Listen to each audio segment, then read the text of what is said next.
Embrapa Pecuária Sul, com sede em Bagé, na fronteira com o Uruguai, começou a coleta das amostras de leite que serão analisadas em uma pesquisa sobre a cadeia pecuária no Rio Grande do Sul.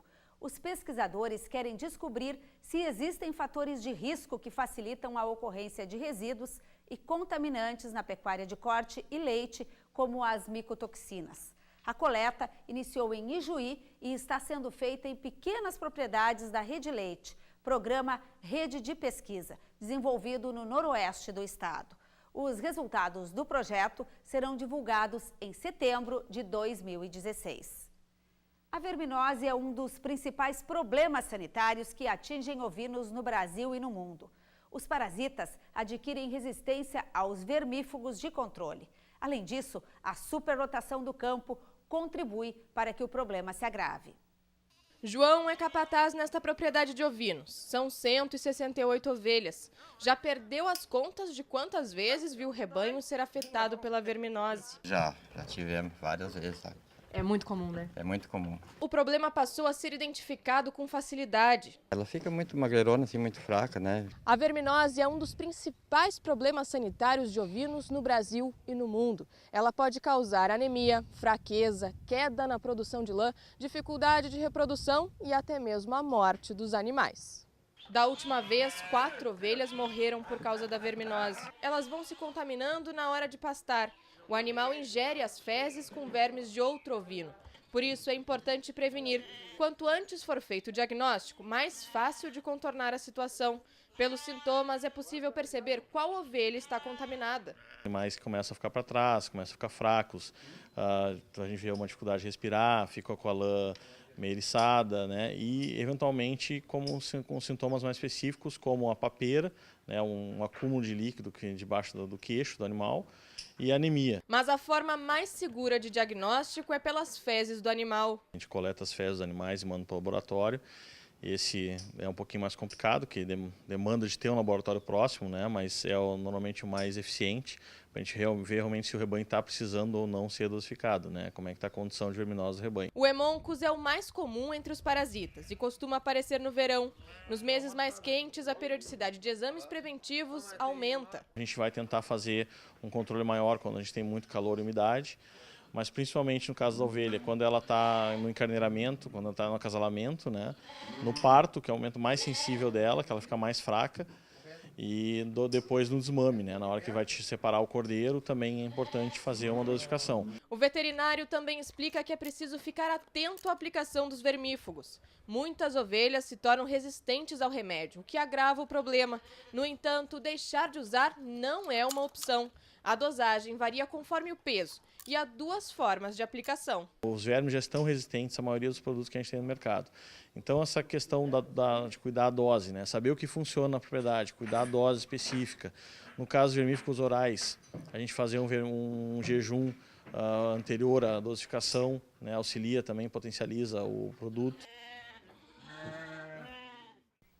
Um estudo desenvolvido por pesquisadores da URGS, da Unicinos e de uma universidade dinamarquesa mapeou o desenvolvimento de produtos eco-inovadores no setor de alimentos. O principal objetivo foi identificar produtos alimentícios com apelo social, ambiental e ético existentes no varejo nacional e internacional em feiras mundiais. Os resultados foram divulgados neste mês e para falar sobre eles no estúdio do Agroband, Márcia Dutra de Barcelos, professora da URGS e coordenadora do projeto. Bom dia. Bom dia. Primeiro vamos contar o que são alimentos eco-inovadores, qual que é o conceito? Então, o conceito de alimentos de eco-inovação, na verdade, é a criação, o desenvolvimento de produtos, bens ou serviços, novas formas de organização que de alguma maneira contribuam para uma melhoria ambiental.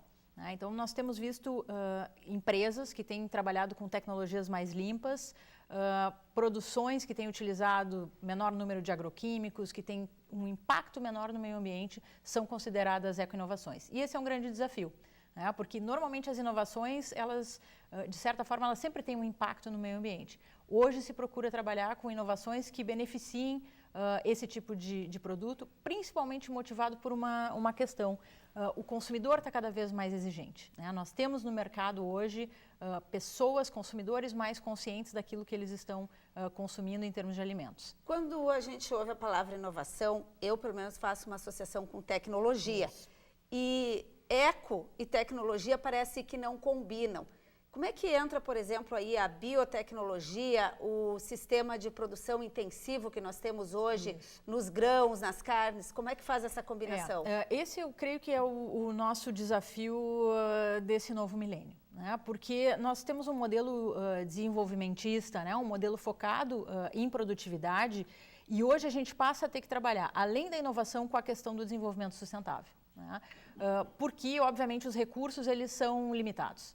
Então, as empresas de hoje, e esse é um dos motivos que nós tivemos também fora do Brasil, né, fazendo um benchmark, entendendo o que empresas de mercados que são mais exigentes do que o nosso ainda, né? O Brasil está em crescimento, mas, por exemplo, a Europa é muito mais exigente nisso. E os grupos de lá são muitas vezes mais radicais, né? Eles associam tecnologia com destruição do meio ambiente.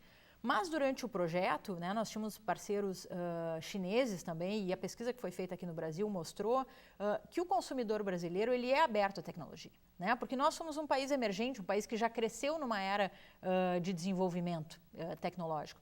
E isso tem criado oportunidades. Então, as empresas, na verdade, hoje elas estão procurando trabalhar com mais eficiência, né? Evitando o desperdício. Por exemplo, hoje a gente tem uma estimativa da FAO de que 1/3 dos alimentos são perdidos, né? Até eles chegarem na mesa do consumidor. Então, nós temos ainda muita ineficiência. A partir do momento que a gente começa a trabalhar com inovação, melhor tratamento desses produtos no campo, uma industrialização que tenha menos resíduos, né? Tudo isso vai gerar ecoinovação. E isso chega para o consumidor através de selo, né? O consumidor ele não é informado sobre como ocorre o processamento, muitas vezes. A gente não sabe de onde vem o trigo, né? Como é que foi a criação daquele filé mignon, da picanha que está chegando na nossa casa. Então, através do uso de selos, né? E algumas empresas do setor industrial fazem isso, selos de ISO, por exemplo, né? ISO 9000, ISO 22000, selos, por exemplo, de alimento orgânico, selos que tenham, por exemplo, o Label Rouge, um selo francês, né? Que é um exemplo que a gente trabalha. Desde a década de 60 existe um selo de que garante que os animais, frangos, eles não têm uso de antibióticos na produção, eles são criados de forma livre, solta. Esse produto tem um valor extremamente agregado no mercado e hoje mais de 40% das vendas, por exemplo, da França de frangos são de frango desse tipo. Quais são os produtos hoje aqui do Rio Grande do Sul que estão enquadrados como eco-inovadores? Nós buscamos, na verdade, nos supermercados, né? Foi uma busca inicial. Vocês fizeram uma busca ao contrário, no varejo. Primeiro nós fomos ao varejo, né? Observar o que existe aqui e o que existe fora do Brasil. E esse é o primeiro momento, né? Fica nítido as oportunidades que existem para diversas cadeias do Rio Grande do Sul, né? Por exemplo, a gente vai a uma feira, a Nuga, um Cial, um supermercado fora do Brasil, e a gente tem massa, uma Barilla, por exemplo, com produção orgânica, produtos que têm menor uso de água, então arroz que é produzido de forma mais sustentável, né? Que beneficia comunidades, porque, vamos pensar, o conceito de eco, né? Ele é mais do que simplesmente ambiente, ele envolve a questão social também. Mas isso se aplica mais a pequenas produções, me parece. É difícil fazer em larga escala. Fica mais fácil para a pequena produção se ela aliar. Mas uma grande produção, por exemplo, ela pode destinar parte da sua produção à agregação de valor, né? Obviamente que nós temos um modelo que ainda é guiado, né, por commodities e nós sabemos que o mundo precisa de alimento, né? Mas existe, né, isso ficou muito nítido na pesquisa e nós investigamos, na verdade, o consumidor. Existe cada vez mais um consumidor disposto a pagar mais por isso, né? Então, o desafio é assim, como a gente produzir e fazer esse alimento chegar lá. Isso exige, obviamente, uma organização, né, de uma cadeia, de uma cooperativa. Ela não precisa ser exatamente totalmente eco-inovadora, mas há oportunidade para produtores que querem ter um posicionamento diferente, né? Eles vão negociar, obviamente, com uma indústria que vai dar o tratamento justo, né, para aquele produto que teve uma produção diferente. Isso vai chegar ao consumidor através de um selo diferencial e vai ter um preço. E o que a gente tem hoje já enquadrado aqui? Nós identificamos vários produtos, né, que eles têm potencial eco-inovador.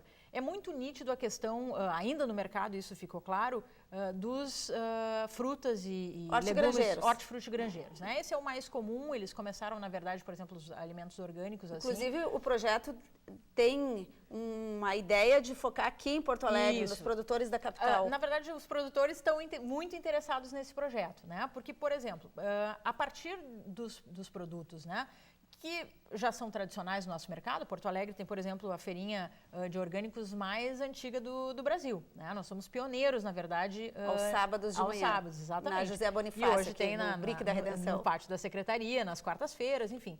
Mas hoje, por exemplo, nós temos um exemplo, uma das empresas que foi entrevistadas, e é uma empresa aqui de Porto Alegre, que ela produz papinhas para nenê orgânicos. Então, ela agregou valor, né? Ela não está simplesmente vendendo a cenoura orgânica que está competindo, né, lado a lado com outra cenoura. Não, ela industrializou esse produto. Ela tem um selo de identificação, né? Ela tem um selo oficial do Ministério. Então, isso garante o quê? Que vai trazer a conveniência para o consumidor, que é uma outra tendência que a gente identifica. Né? Então, não só a questão de saúde, né? O consumidor ele quer comer mais, quer comer melhor e quer valorizar a sua saúde e o seu bem-estar, né? Mas ele está disposto também a que isso se encaixe na sua vida. Né? Ninguém mais tem tempo hoje também para muita coisa. A vida moderna é muito ágil. Exatamente. Então, o consumidor deixou claro na pesquisa de que há soluções, né, empresariais que chegam à mesa do consumidor, que tragam exatamente as demandas que ele tem hoje, né, de conveniência, de saúde, de segurança, saber assim, qual é a origem do meu produto. Né? Eu acho que mais do que nunca é o momento para se falar sobre isso. E isso traz oportunidades para diversas cadeias. Obrigada, a coordenadora do projeto de alimentos eco-inovadores da Universidade Federal do Rio Grande do Sul, Márcia Dutra de Barcelos, e vem ao encontro, isso que ela colocou, do que eu penso. A gente tem que ver o que o consumidor quer para produzir, para quem quer comprar. Não adianta ter um produto e não ter quem vai consumir. O Agroband de hoje fica por aqui. Amanhã você confere a reprise do programa às 7h30 da manhã na tela da Band. Tenham todos uma excelente semana e a gente se vê no próximo sábado.